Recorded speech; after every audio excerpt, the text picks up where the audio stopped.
요즘 우리 젊은이들 이야기를 들어보면 직장을 구하는 것이 쉽지가 않다는 얘기를 합니다. 수십 개의 지원서를 보낸다고 해요. 그런데 많은 지원을 보내지만 실제로 답신을 받는 경우는 꽤 적다고 합니다.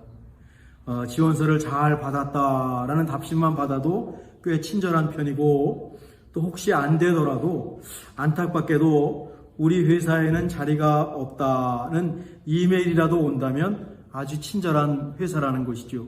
그냥 많은 지원서를 보냈는데 묵묵부답인 경우가 그렇게 많답니다.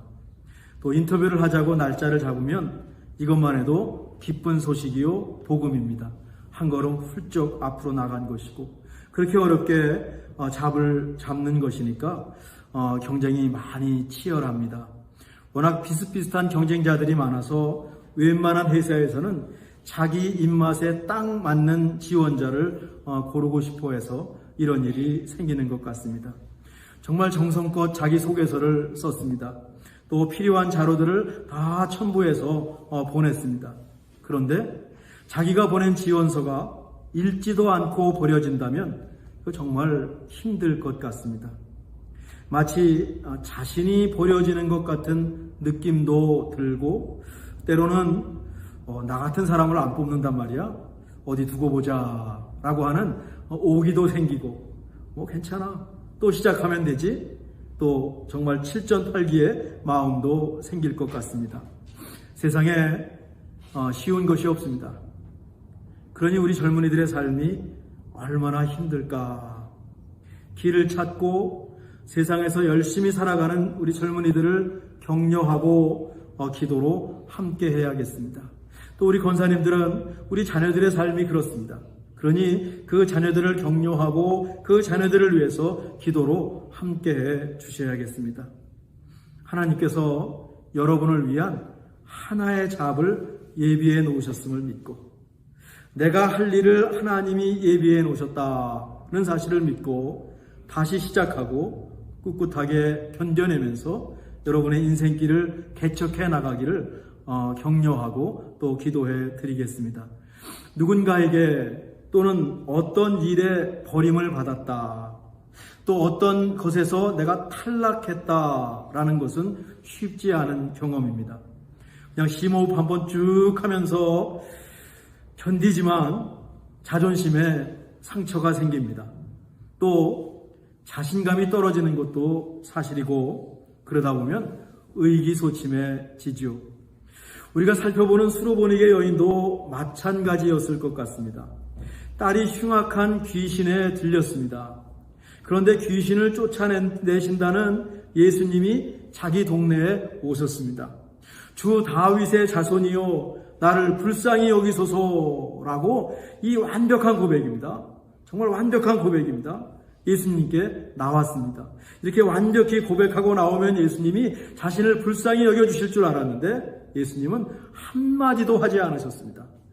대답하지 않았다라고 우리 성경은 말하지만 본문에는 한마디도 말씀하지 않았다. 제자들이 나서가지고는 이 잡상인 같은 여인을 쫓아보내자고 제안을 했습니다.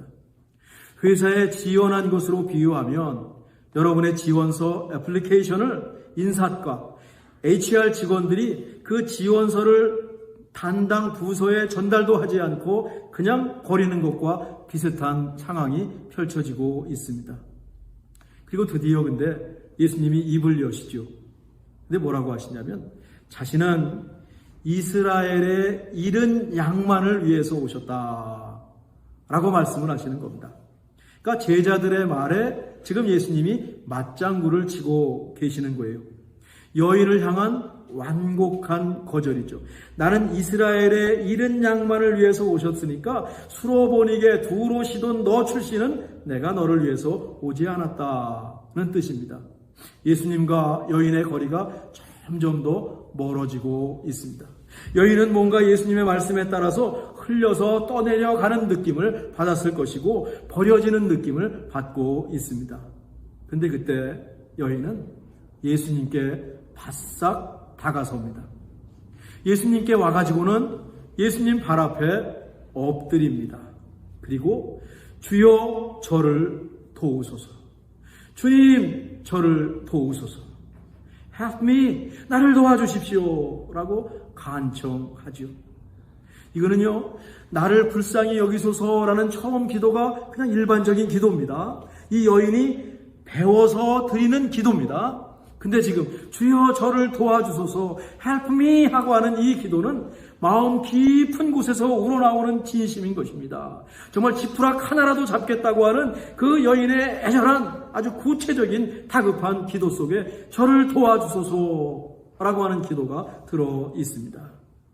예수님께 와서 예수님 발 앞에 엎드렸다. 발 앞에 엎드렸다라는 것은 예수님을 최고로 높이는 행위입니다. 예수님이 주님이심을 몸으로 표현한 것입니다. 말로만 표현한 게 아니라 엎드림으로 인해서 예수님이 주님인 걸 그의 몸으로 표현했습니다. 믿음은 이렇게 정리해봤습니다.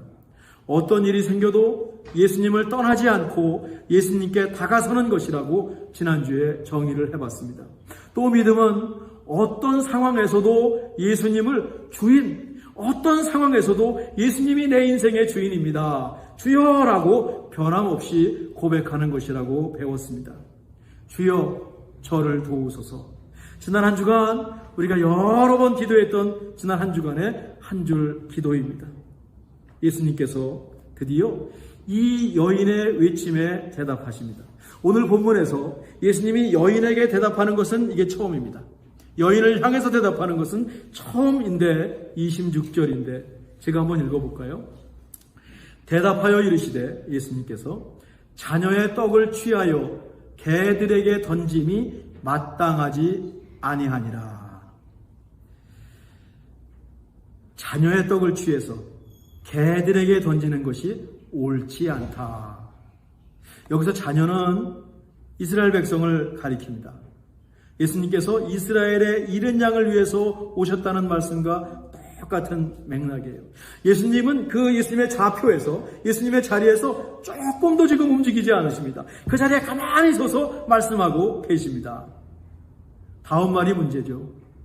개들에게 던짐이 마땅하지 아니하니라. 개라는 표현이 나옵니다. 한국에도 미국에도 개가 들어간 욕설이 있습니다. 성경에서도 개는 아주 천한 취급을 받고 있습니다. 자기 편이 아닌 이방인, 아웃사이더, 버려진 상태를 가리키는 험한 말이 개라고 하는 말이에요. 물론 개는 사람들과 더불어 가장 오래 산 애완동물 가운데 하나입니다. 굉장히 잘 길들여진 애완동물 가운데 하나입니다. 또 본문에 쓰인 개도 작은 개란 뜻이 쓰였습니다. 빌립보서의 개들을 삼가라라고 하는 것은 스트릿독입니다. 막 거리에 다니는 그런 들개라면 오늘 본문에 쓰인 데는 작은 개, 집에서 키우는 요즘 말로 하면 애완견이라는 말에 쓰였습니다. 그래도 개는 개입니다.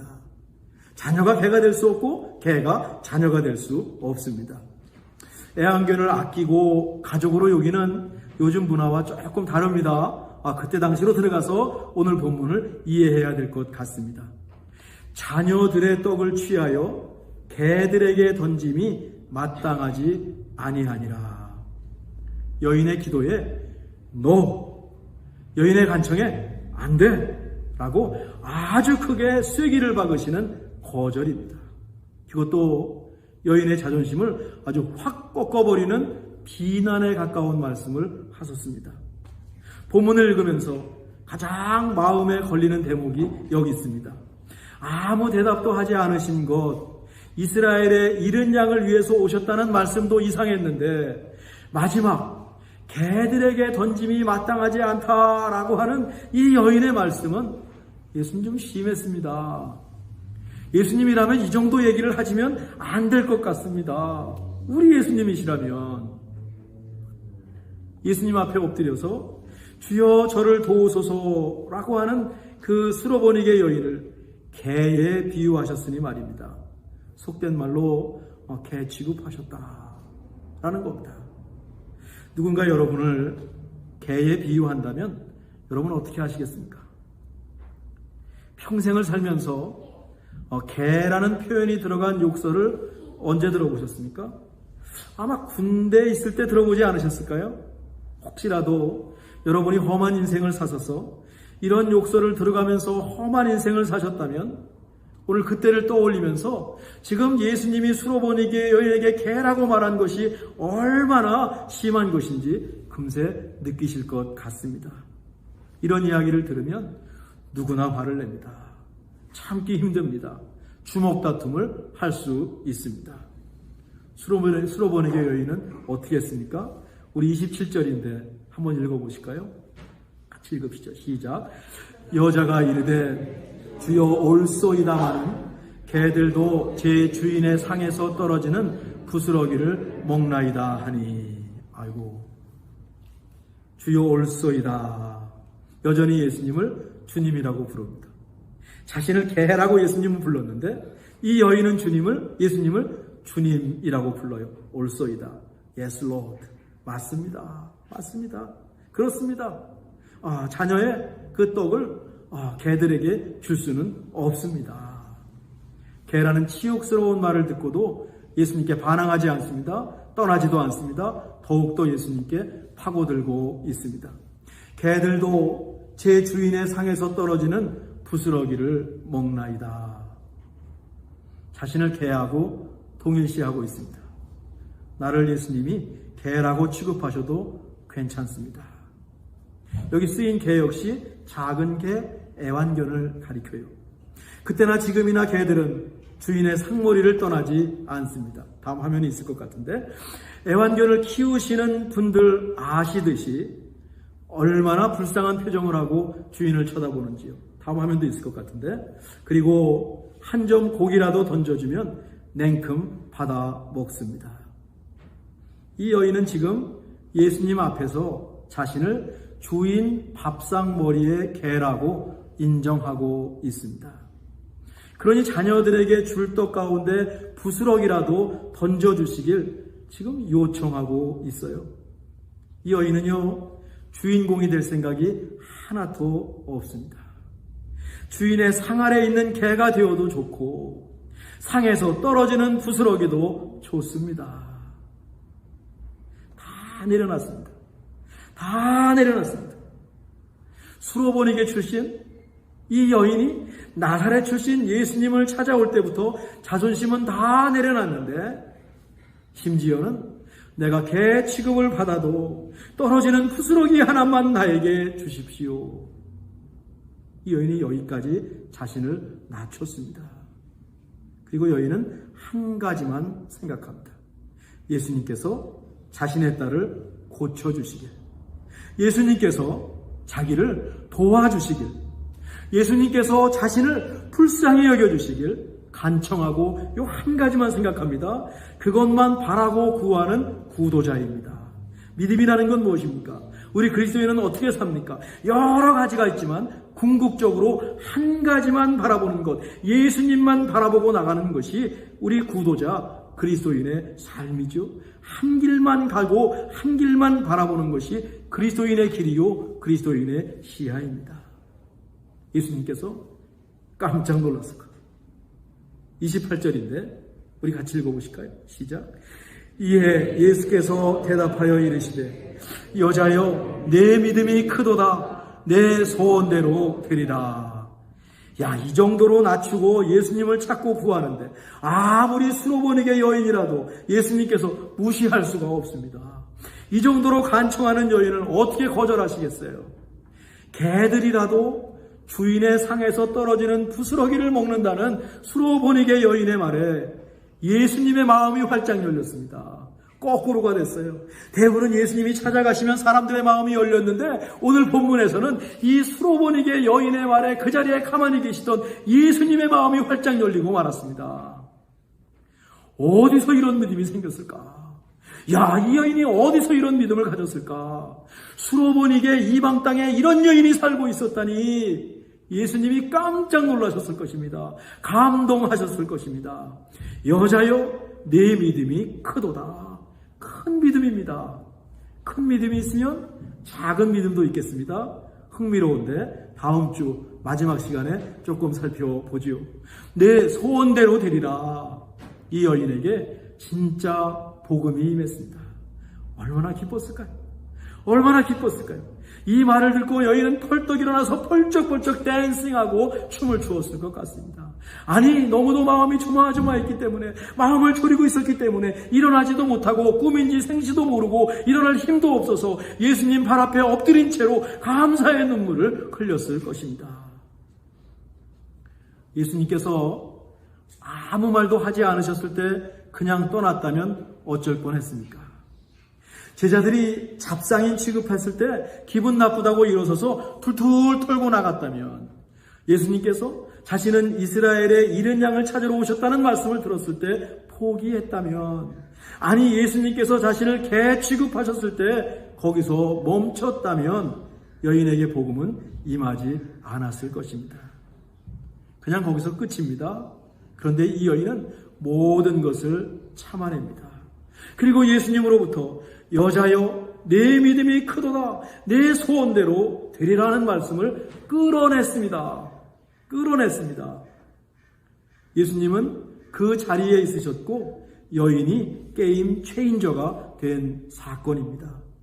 수로보니게 여인의 믿음이 정말 큽니다. 부럽습니다. 지난 시간에 52년을 5 친구의 구원을 위해서 기도했던 조지 뮬러를 소개했는데, 우리도 끝까지 기도해야 함을 배웁니다. 중간에 멈추면 얼마나 아쉽습니까? 수로보니게 여인을 보면서 멈추면 안 되지, 조금만 더 가야지, 여기서 멈추면 안 되지, 결코 그만둘 수 없습니다. 기도를 넘어서 우리 예수님을 끝까지 찾고 쫓는 구도자가 되길 간절히 바랍니다. 왜 예수님께서 이 수로보니게 여인을 그토록 거칠게 대하셨는지에 대한 궁금함이 여전히 남습니다. 물론 예수님께서 어떤 일을 하실 때 시간을 지체하신 경우가 있습니다. 죽은 나사로를 살리실 때도 며칠을 지체하셨고, 야이로 회당장의 딸을 고쳐가실 때도 조금 지체는 하셨습니다. 그런데 수로보니게 여인은 조금 심하지 않으십니까? 우리가 생각해도 평소에 예수님이 아니십니다. 왜 그렇게 하셨을까? 크게 2가지 의견이 있어요. 첫째는 가장 많은 의견인 것 같습니다. 예수님께서 이 여인의 믿음을 테스트하셨다라고 하는 것입니다. 예수님은 이방 가나안 여인이 정말로 예수님을 믿고 있는지 알고 싶으셨다는 것입니다.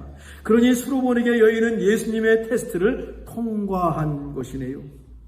이 의견에 의하면 하나님께서는 우리의 믿음을 테스트하실 때가 있는데, 실패하거나 낙제하지 않고 페일하지 않고 마지막까지 통과하면 하나님의 은혜를 받게 될 것이라는 적용이 가능합니다. 일리가 있지요. 무엇보다 테스트를 지나는 과정에서 우리의 믿음이 깊어지고 우리의 인격이 성숙하게 되니 말입니다. 근데 가만히 생각해 보면 수로보니게 여인은 좀 심각합니다. 애절하고 불쌍합니다. 개라는 말을 들을 정도는 아닌 것 같습니다. 딸이 지금 흉악한 귀신에 들렸습니다. 테스트를 받을 여유가 없습니다. 그런 여인을 앞에 두고 예수님께서 그녀의 믿음을 테스트하셨을까? 좀 심하다는 생각이 들지 않으십니까?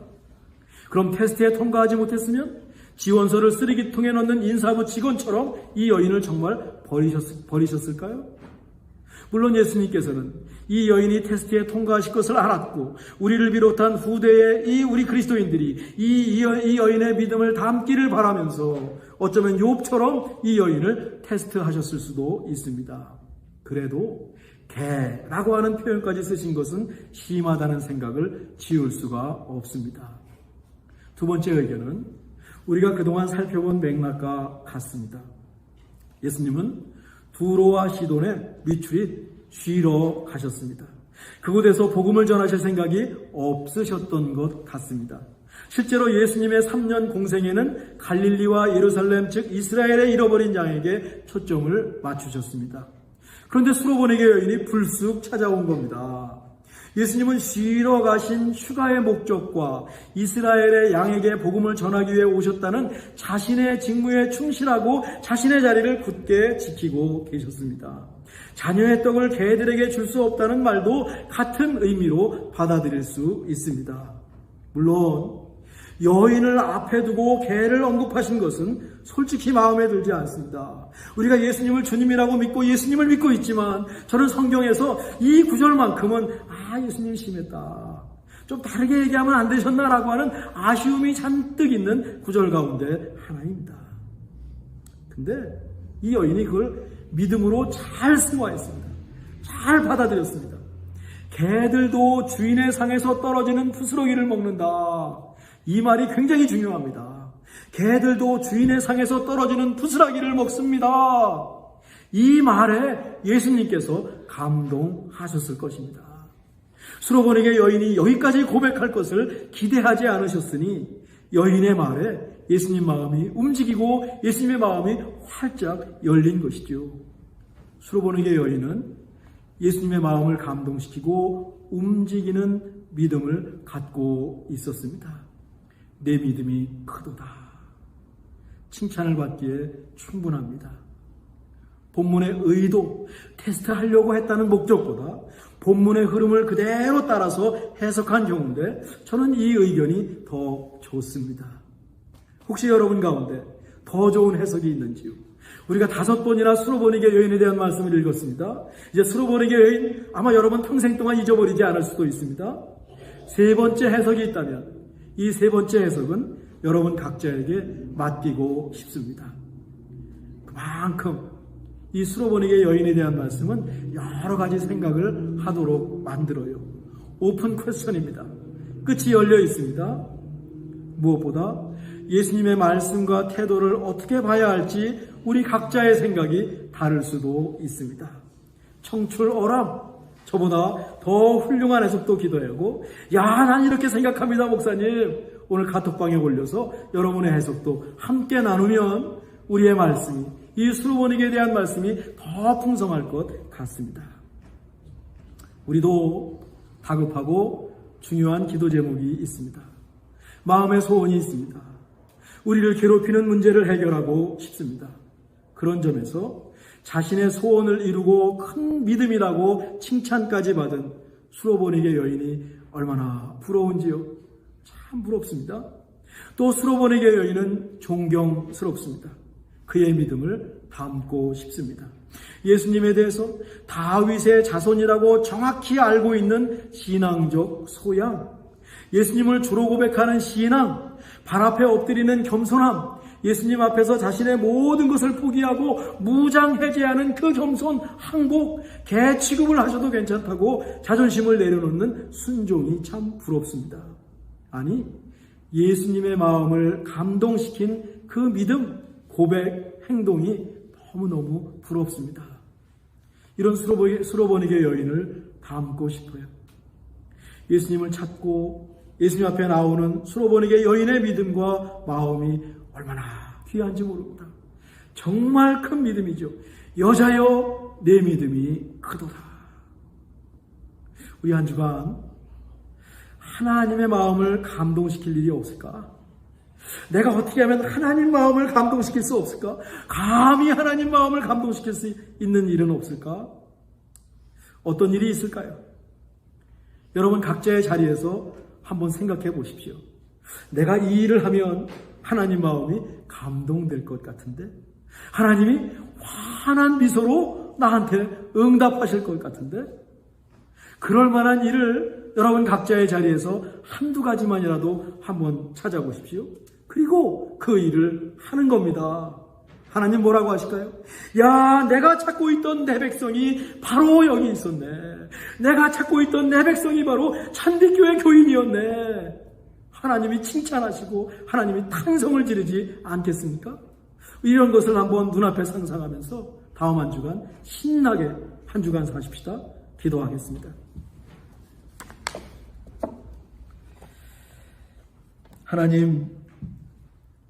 하나님께서 우리를 테스트하신다면 그 테스트에 합격하기를 원합니다. 하나님께서 우리를 거절하셔도 끝까지 하나님 품에 파고들면서 결국에는 하나님을 감동시키는 주의 백성이 되기 원합니다. 하나님께서 우리를 어떻게 대하시든지 끝까지 하나님을 구하고 찾는 저희 모두가 되게 하여 주시옵소서.